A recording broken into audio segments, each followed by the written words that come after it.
नमो भगवते वासुदेवाय वासुदेवाय हरि वासुदेवाय। भक्तों, आज सुनते हैं फाल्गुन मास कृष्ण पक्ष बृहस्पतिवार की व्रत कथा एवं आरती।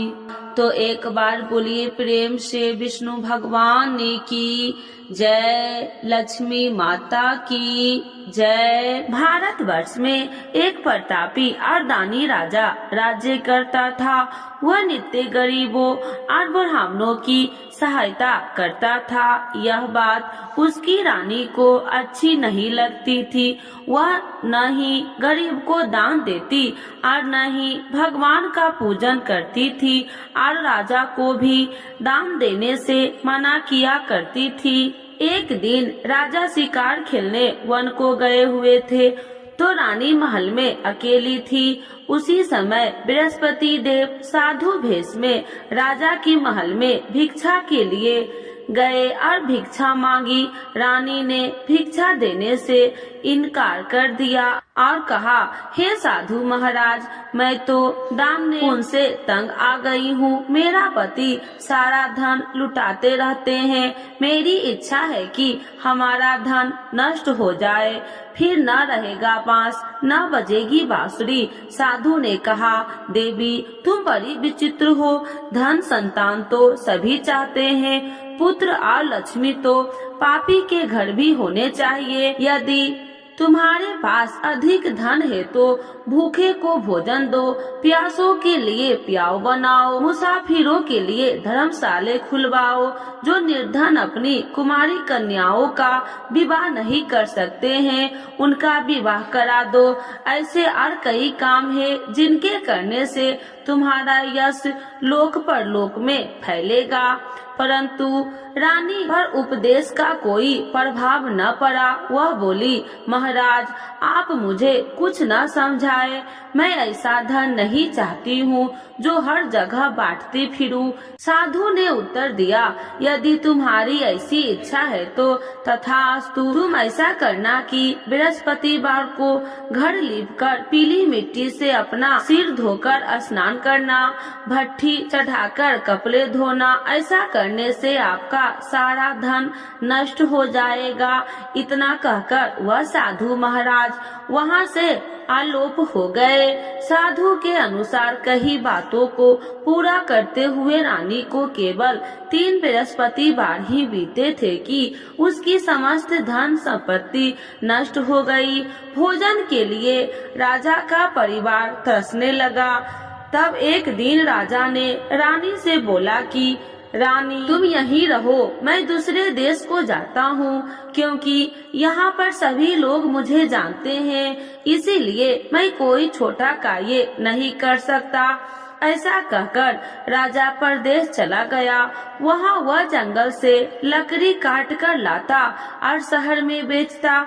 इस तरह वह अपना जीवन व्यतीत करने लगा। इधर राजा के परदेश जाते ही रानी और दासी दुखी रहने लगी। एक बार जब रानी और दासी को 7 दिन तक बिना भोजन के रहना पड़ा तो रानी ने अपनी दासी से कहा, हे दासी, पास ही के नगर में मेरी बहन रहती है। वह बड़ी धनवान है, तू उसके पास जा और कुछ ले आ ताकि थोड़ी बहुत गुजर बसर हो जाए। दासी रानी की बहन के पास गई। उस दिन गुरुवार था और रानी की बहन उस समय बृहस्पतिवार व्रत की कथा सुन रही थी। दासी ने रानी की बहन को अपनी रानी का संदेश दिया, लेकिन रानी की बड़ी बहन ने कोई उत्तर नहीं दिया। जब दासी को रानी की बहन से कोई उत्तर नहीं मिला तो वह बहुत दुखी हुई और उसे क्रोध भी आया। दासी ने वापस आकर रानी को सारी बात बता दी। सुनकर रानी ने अपने भाग्य को कोसा। उधर रानी की बहन ने सोचा कि मेरी बहन की दासी आई थी, परंतु मैं उनसे नहीं बोली। इससे वह बहुत दुखी हुई होगी। कथा सुनकर और पूजन समाप्त करके वह अपनी बहन के घर आई और कहने लगी, हे बहन, मैं बृहस्पतिवार का व्रत कर रही थी। तुम्हारी दासी मेरे घर आई थी, परंतु जब तक कथा होती है तब तक न तो उठते हैं और न ही बोलते हैं, इसीलिए मैं नहीं बोली। कहो दासी क्यों गई थी? रानी बोली, बहन तुमसे क्या छुपाऊं, हमारे घर में खाने तक को अनाज नहीं है। ऐसा कहते कहते रानी की आंखें भर आई।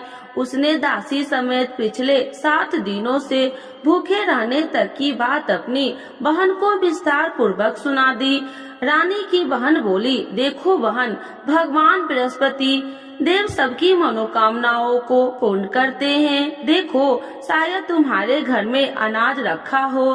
पहले तो रानी को विश्वास नहीं हुआ, पर बहन के आग्रह करने पर उसने अपनी दासी को अंदर भेजा तो उसे सचमुच अनाज से भरा एक घड़ा मिल गया। यह देखकर दासी को बड़ी हैरानी हुई। दासी रानी से कहने लगे कि हे रानी, जब हमको भोजन नहीं मिलता तो हम व्रत ही तो करते थे, इसीलिए क्यों न इनसे व्रत और कथा की विधि पूछ ली जाए ताकि हम भी व्रत कर सके। तब रानी ने अपनी बहन से बृहस्पतिवार व्रत के बारे में पूछा। उसकी बहन ने बताया, बृहस्पतिवार के व्रत में चने की दाल और मुनक्के से विष्णु भगवान का केले की जड़ में पूजन करे तथा दीपक जलाए, व्रत कथा सुने और पीला भोजन ही करे। इससे बृहस्पति देव प्रसन्न होते हैं।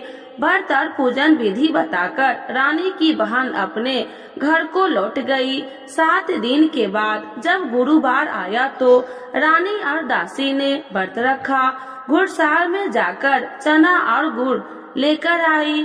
फिर उसने केले की जड़ तथा विष्णु भगवान का पूजन किया। अब पीला भोजन कहाँ से लाए, इस बात को लेकर दोनों बहुत दुखी थी। चूँकि उन्होंने व्रत रखा था, इसीलिए बृहस्पति देव उनसे प्रसन्न थे।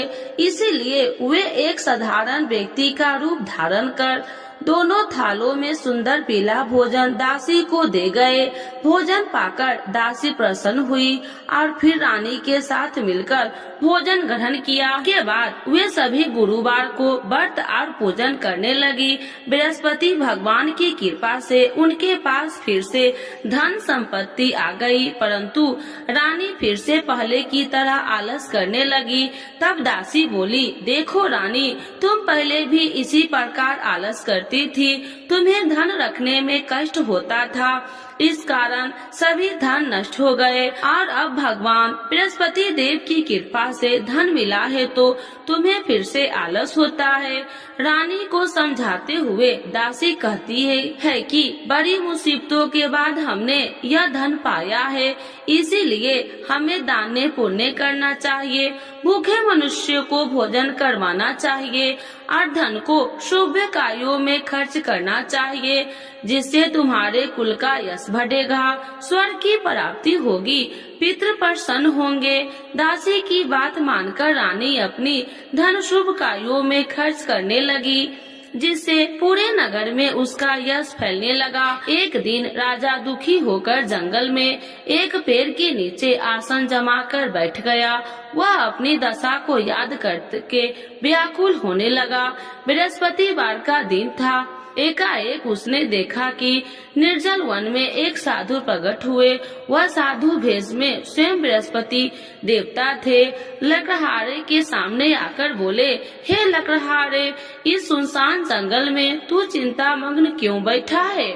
लकड़हारे ने दोनों हाथ जोड़कर प्रणाम किया और उत्तर दिया, महात्मा जी, आप सब कुछ जानते हैं, मैं क्या कहूँ। यह कहकर रोने लगा और साधु को अपनी आत्मिक कथा सुनाई। महात्मा जी ने कहा, तुम्हारी स्त्री ने बृहस्पतिवार के दिन बृहस्पति भगवान का निरादर किया है, जिसके कारण रुष्ट होकर उन्होंने तुम्हारी यह दशा कर दी है। अब तू चिंता को दूर करके मेरे कहने पर चलो तो तुम्हारे सब कष्ट दूर हो जाएंगे और भगवान पहले से भी अधिक संपत्ति देंगे। तुम बृहस्पतिवार के दिन कथा किया करो। 2 पैसों के चने मुनक्के लाकर उसका प्रसाद बनाओ और शुद्ध जल से लोटे में शक्कर मिलाकर अमृत तैयार करो। कथा के पश्चात अपने सारे परिवार और सुनने वाले प्रेमियों के अमृत व प्रसाद बांटकर आप भी ग्रहण करो। ऐसा करने से भगवान तुम्हारी सब मनोकामनाएं पूरी करेंगे। साधु के ऐसे वचन सुनकर लकड़हारा बोला, हे प्रभु, मुझे लकड़ी बेचकर इतना पैसा नहीं मिलता जिससे भोजन के उपरांत कुछ बचा सकूं। मैंने रात्रि में अपनी स्त्री को व्याकुल देखा है। मेरे पास कुछ भी नहीं जिससे मैं उसकी खबर मांगा सकूं। साधु ने कहा, हे लकड़हारे, तुम किसी बात की चिंता मत करो। बृहस्पतिवार के दिन तुम रोजाना की तरह लकड़ियाँ लेकर शहर को जाओ। तुमको रोज से 2 गुना धन प्राप्त होगा जिससे तुम भली भांति भोजन कर लोगे तथा बृहस्पति देव की पूजा का सामान भी आ जाएगा। इतना कहकर साधु अंतर ध्यान हो गए। धीरे धीरे समय व्यतीत होने पर फिर वही बृहस्पतिवार का दिन आया। लकड़हारा जंगल से लकड़ियाँ काटकर किसी शहर में बेचने गया। उसे उस दिन और दिन से अधिक पैसा मिला। राजा ने चना गुड़ आदि लाकर गुरुवार का व्रत किया। उस दिन से उसके सभी कलेश दूर हुए, परंतु जब दोबारा गुरुवार का दिन आया तो बृहस्पतिवार का व्रत करना भूल गया।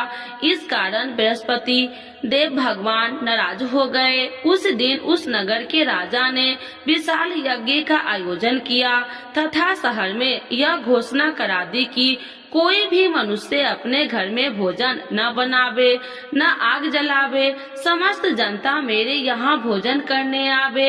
इस आज्ञा को जो न मानेगा उसे फांसी की सजा दी जाएगी। इस तरह की घोषणा संपूर्ण नगर में करवा दी गई। राजा की आज्ञा अनुसार शहर के सभी लोग भोजन करने के लिए लकड़हारा कुछ देर से पहुँचा, इसीलिए राजा को उसको अपने साथ घर ले गए और ले जाकर भोजन करा रहे थे तो रानी की दृष्टि उस खूंटी पर पड़ी जिस पर उसका हार लटका हुआ था।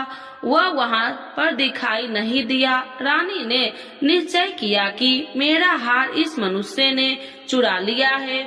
उसी समय सिपाहियों को बुलाकर उसको कारागार में डलवा दिया। जब लकड़हारा कारागार में पड़ गया और बहुत दुखी होकर विचार करने लगा कि न जाने कौन से पूर्व जन्म में कर्म से मुझे यह दुख प्राप्त हुआ है, और उसी समय साधु को याद करने लगा जो कि जंगल में मिला था। उस समय तत्काल बृहस्पति देव साधु के रूप में प्रकट हुए और उसकी दशा को देखकर कहने लगे, अरे मूर्ख, तूने बृहस्पति देव की कथा नहीं करी, इस कारण तुझे दुख प्राप्त हुआ है। अब चिंता मत कर। बृहस्पतिवार के दिन कारागार के दरवाजे पर 4 पैसे पड़े मिलेंगे। उनसे तू बृहस्पति देव की पूजा करना, तेरे सभी कष्ट दूर हो जाएंगे। बृहस्पतिवार के दिन उसे 4 पैसे मिले। लकड़हारे ने कथा कही। उसी रात्रि को बृहस्पति देव ने उस नगर के राजा को स्वप्न में कहा, हे राजा, तुमने जिस आदमी को कारागार में बंद कर दिया है वह निर्दोष है, वह राजा है, उसे छोड़ देना। रानी का हार उस खूंटी पर लटका है। अगर तू ऐसा नहीं करेगा तो मैं तेरे राज्य को नष्ट कर दूंगा। इस तरह रात्रि में स्वप्न को देखकर राजा प्रातः काल उठा और खूंटी पर हार देकर लकड़हारे को बुलाकर क्षमा मांगी तथा लकड़हारे को योग्य सुंदर वस्त्र आभूषण देकर विदा कर दिया। बृहस्पति देव की आज्ञा अनुसार लकड़हारा अपने नगर को चल दिया। राजा जब अपने नगर के निकट पहुंचा तो उसे बड़ा आश्चर्य हुआ। नगर में पहले से अधिक बाग, तालाब, कुएं तथा बहुत सी धर्मशाले, मंदिर आदि बन गई है। राजा ने पूछा, यह किसकी बाग और धर्मशाला है? तब नगर के सब लोग कहने लगे कि यह सब रानी और दासी के हैं। तो राजा को आश्चर्य हुआ और गुस्सा भी आया। जब रानी ने यह खबर सुनी कि राजा आ रहे हैं तो उन्होंने दासी से कहा, हे दासी, देख राजा हमको कितनी बुरी हालत में छोड़ के गए थे। हमारी ऐसी हालत देखकर वो लौट न जाए, इसीलिए तू दरवाजे पर खड़ी हो जा। आज्ञा अनुसार दासी दरवाजे पर खड़ी हो गई। राजा आए तो उन्हें अपने साथ लिवा आई। तब राजा ने क्रोध करके अपनी रानी से पूछा कि यह धन तुम्हें कैसे प्राप्त हुआ है। तब उन्होंने कहा, हमें यह सब धन बृहस्पति देव के इस व्रत के प्रभाव से प्राप्त हुआ है। राजा ने निश्चय किया कि 7 रोज बाद जो सभी बृहस्पति देव की पूजन करते हैं, परंतु मैं प्रतिदिन 3 बार कहानी कथा रोज व्रत किया करूंगी। अब हर समय राजा के दुपट्टे में चने की दाल बंधी रहती थी। दिन में 3 बार कहानी कहता। एक रोज राजा ने विचार किया कि चलो अपनी बहन के यहाँ से आवे। इस तरह निश्चय कर घोड़े पर सवार हो अपनी बहन के यहाँ को चलने लगा। मार्ग में उसने देखा कि कुछ आदमी एक मुर्दे को लिए जा रहे हैं। उन्हें रोककर राजा कहने लगा, अरे भाइयों, मेरे बृहस्पति देव की कथा सुन लो। वो बोले, लो, हमारा तो आदमी मर गया है, इसको अपनी कथा को पड़ी है। परंतु कुछ आदमी बोले, अच्छा कहो, हम तुम्हारी कथा भी सुनेंगे। राजा ने दाल निकाली और जब कथा आधी हुई तो मुर्दा हिलने लग गया और जब कथा समाप्त हुई तो राम राम कह के मनुष्य उठकर खड़ा हो गया। आगे मार्ग में उसे एक किसान खेत में हल चलाता मिला। राजा ने उसे देखा और उससे बोले, अरे भाइयों, तुम मेरी बृहस्पतिवार की कथा सुन लो। किसान बोला, जब तक मैं अपनी कथा सुनूंगा तब तक 4 हेरिया जोत लूंगा। जा अपनी कथा किसी और को सुनाना। इस तरह राजा आगे चलने लगा। राजा के हटते ही बैल पछाड़ खाकर गिर गए तथा किसान के पेट में बड़ी जोर का दर्द होने लगा। उस समय उसकी माँ रोटी लेकर आई। उसने जब यह देखा तो अपने पुत्र से सब हाल पूछा और बेटे ने सभी हाल कह दिया। बुढ़िया दौड़ी दौड़ी उस घुड़सवार के पास गई और उससे बोली कि मैं तेरी कथा सुनूंगी, तू अपनी कथा मेरे खेत पर चलकर ही कहना। राजा ने बुढ़िया के खेत पर जाकर कथा कही, जिसके सुनते ही वह बैल उठकर खड़े हो गए। किसान के पेट का दर्द भी बंद हो गया। राजा अपनी बहन के घर पहुंचा। बहन ने भाई की खूब मेहमानबाजी की। दूसरे रोज प्रातः का राजा जागा तो वह देखने लगा कि सब लोग भोजन कर रहे हैं। राजा ने अपनी बहन से कहा, ऐसा कोई मनुष्य नहीं है जिसने भोजन नहीं किया हो। मेरी बृहस्पतिवार की कथा सुन ले। बहन बोली, भैया, यह देश ऐसा ही है कि पहले यहाँ लोग भोजन करते हैं, बाद में अन्य काम करते हैं। अगर कोई पड़ोस में हो तो देख आऊं। वह ऐसा कहकर देखने चली गई, परंतु उसे कोई ऐसा व्यक्ति नहीं मिला जिससे भोजन न किया हो। अतः वह एक कुम्हार के घर गई जिसका लड़का बीमार था। उसे मालूम हुआ कि उनके यहाँ 3 रोज से किसी ने भोजन नहीं किया है। रानी ने अपने भाई की कथा सुनने के लिए कुम्हार से कहा। वह तैयार हो गया। राजा ने जाकर बृहस्पतिवार की कथा कही, जिसको सुनकर उसका लड़का ठीक हो गया। अब तो राजा की प्रशंसा होने लगी। एक रोज राजा ने अपनी बहन से कहा कि हे बहन, हम अपने घर को जाएंगे, तुम भी तैयार हो जा। राजा की बहन ने अपनी सास से कहा। सास ने कहा कि हाँ चली जा, परंतु अपने लड़कों को मत ले जाना, क्योंकि तेरे भाई के कोई औलाद नहीं है। बहन ने अपने भाई से कहा, हे भैया, मैं तो चलूंगी, पर कोई बालक नहीं जाएगा। राजा बोला, जब कोई बालक नहीं चलेगा तब तुम ही क्या करोगी। बड़े दुखी मन से राजा अपने नगर को लौट आया। राजा ने अपनी रानी से कहा, हम निर्वंशी हैं, हमारा मुंह देखने का धर्म नहीं है और कुछ भोजन आदि नहीं किया। रानी बोली, हे प्रभु, बृहस्पति देव ने हमें सब कुछ दिया है, वह हमें औलाद अवश्य देंगे।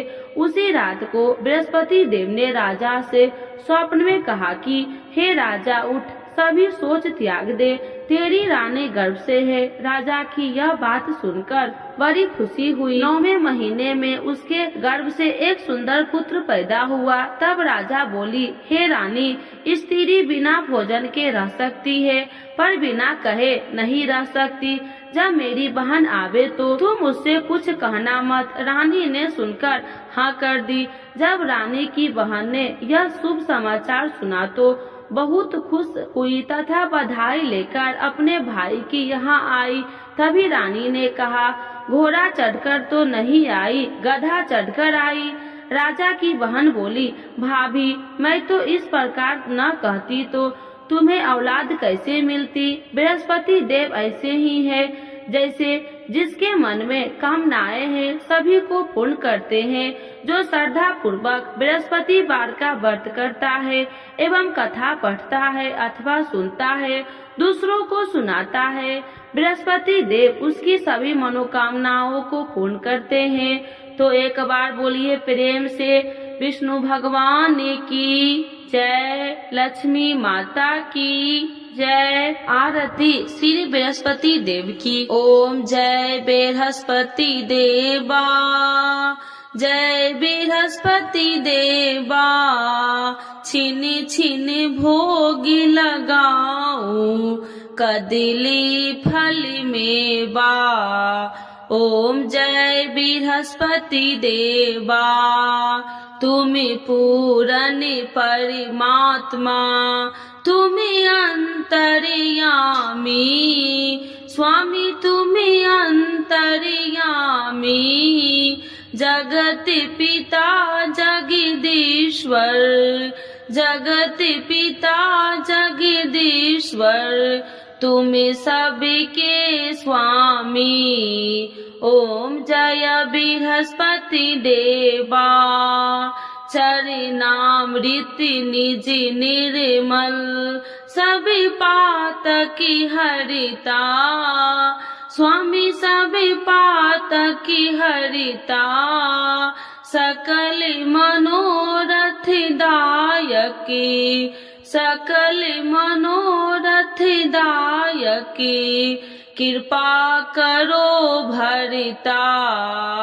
ओम जय बृहस्पति देवा, तन मन धन अर्पण कर, जो जन शरण पड़े, स्वामी जो जन शरण पड़े, प्रभु प्रकट तब होकर, प्रभु प्रकट तब होकर, आकर द्वार खड़े। ओम जय बृहस्पति देवा, दीन दयाल दयानिधि, भक्तन हितकारी, स्वामी भक्तन हितकारी, पापी दोष सब हरिता, पापी दोष सब हरिता, भव बंधन हारी।